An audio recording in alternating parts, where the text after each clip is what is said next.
is really amazing. Tonight we get to take you to a place that very few people have ever seen. Inside one of the most secret weapons our nation has ever built. U.S. nuclear submarines patrol the world's oceans in stealth and silence. And tonight Troy Hayden gives us access to the biggest nuclear submarine in the U.S. fleet, the U.S.S. Ohio. Troy? This is really something. Yeah. I mean, what an awesome machine. What a crew behind her controls. The U.S.S. Ohio, nearly 600 feet long. I mean, look at this whole thing. When we first saw it coming towards us, it seemed almost impossible how big it was. Photographer Eric Corrales and I had to go through extensive background checks to get on board, and we saw it in San Diego. Let me show you exactly where we hooked up with it. Now, if you're a tourist and you hang out in San Diego, you all see the aircraft carriers and things right across the bay. This is not quite as visible. This is over here at Point Loma, due west of downtown. And what I'm going to do is I'm going to pull it up for you here and put it into 3D. This is the submarine base right here. And you can see right here, they've got this whole area, a fence out at sea to keep people away. And this dock right here is where our adventure began. The U.S.S. Ohio moves to a landing in San Diego. Still very secret, well guarded. It's dark and it's massive. It's as long as the Washington Monument is high, nearly the length of 2 football fields. The sail, as it's called, stretches high into the air. Wow. And we get to take you on board. All right, here we go. Come on, let's check this thing out. We climb down a long, narrow hatch. Once inside, the Ohio, while tight, is surprisingly spacious for a submarine. All the 4 benches. We're dropping several hundred feet underwater. So the first order of business is teaching us how to plug into an airline and breathe if something goes wrong. Take a breath and make sure that it seals and you're getting air properly. 597 fathoms. We arrive at the command control center, 5-5. the brain of the sub. 5-6. This is where the periscope is. 5-7. It works just like you see in the movies. Come on, let's go. And the view looking through it, it's kind of like using high-tech binoculars at the surface.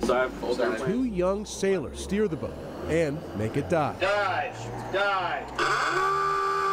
All of these men and women 6'2". volunteer to be here. 6'3". It's a very elite operation.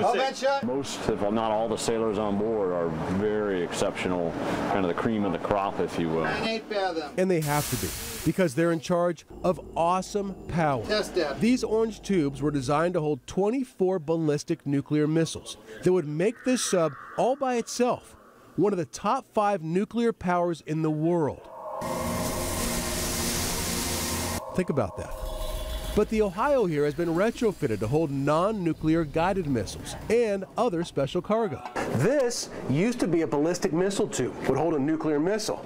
But now a hatch has been put in here so SEALs can get inside. Why?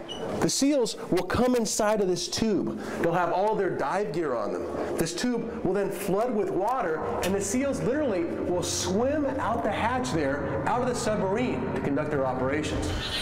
In this Navy video, you can see the SEALs using their own smaller submarine that's riding on the back of the Ohio.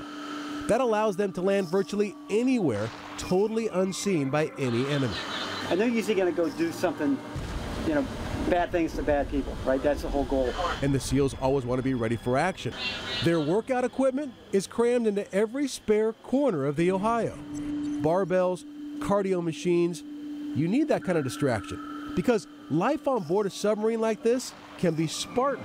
They bunk 9 to a room. Each person gets their own rack.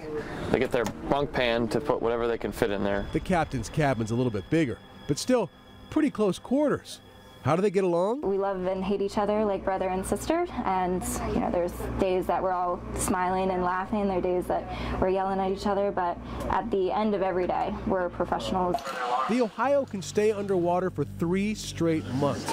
She really only needs to surface to get more food on board for her crew. And the kitchen here is always busy. The sailors, they get 4 meals a day.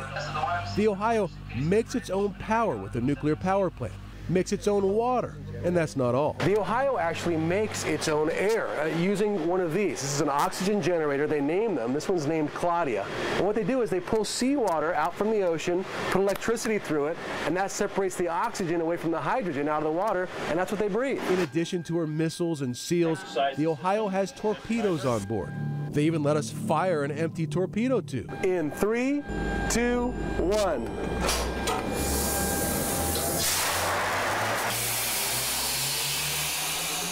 large angle shortly. In what may have been the most intense part of our tour, the captain put the Ohio through a drill, demonstrating how fast she can dive and climb. 2-5 up. Look at how we're leaning here, 1-5. because the Ohio is at such an extreme pitch. Control bridge, conduct 1. We surface and head back into port. What a ride. And what pride we all have to see the men and women serving on the U.S.S. Ohio. I've been doing this for 24 years. I wouldn't be here if I didn't enjoy it. And really because I watch young sailors come on board the first time, and they grow and mature to be a very seasoned submariner. I take great pride in watching that happen. What a trip. Couldn't have been more impressed with the Navy and everybody we dealt with, including this man right here, Admiral Philip Sawyer. He's in charge of every submarine in the Pacific, and he grew up right here in the Valley, graduated from Maryvale High School, and we'll have his story coming up at 10 o'clock tonight.